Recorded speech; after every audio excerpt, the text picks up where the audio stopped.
ঘন জঙ্গলের ভেতর একসময় থাকত এক শক্তিশালী বাঘ, নাম তার দামন। সবাই তাকে ভয় করত। আর ঠিক সেই একই জঙ্গলে থাকত এক দুষ্টু বুদ্ধিমান বানর, মতি। মতির সবচেয়ে বড় গুণ ছিল তার বুদ্ধি আর দুষ্টুমি। একদিন দুপুরে তীব্র গরম, বাঘ দামন খুব তৃষ্ণায় ক্লান্ত হয়ে নদীর ধারে বিশ্রাম নিচ্ছিল।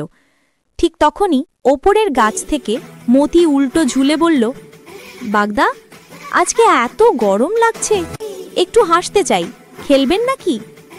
বাঘ গর্জে উঠল, আমায় নিয়ে খেলা? তোকে তো এখনই খেয়ে ফেলতে পারি। মতি ভয় পেল না। সে লাফিয়ে নেমে বলল, খেয়ে ফেলবেন পরে, আগে একটা প্রতিযোগিতা হোক, যে বেশি বুদ্ধিমান সে জিতবে। বাঘ রাজি হল। মতি বলল, প্রতিযোগিতা খুব সহজ, এই খেজুর গাছের ওপরে যে আগে উঠতে পারবে সে বিজয়ী। বাঘ হাসল, এ তো খুব সহজ, আমি তো এক লাফেই উঠতে পারবো। কিন্তু খেজুর গাছের কাণ্ড ছিল খুব মসৃণ। বাঘ যতই উঠতে যাক, বারবার পিছলে নিচে পড়ে যাচ্ছিল। অন্যদিকে মতি চটপট গাছ বেয়ে উপরে উঠে গেল। ডাল দুলিয়ে বলল, বাগদা, রাগ করবেন না, সব শক্তির কাজ শক্তি দিয়ে হয় না, বুদ্ধিও লাগে। বাঘ লজ্জা পেল, কিন্তু হাসল।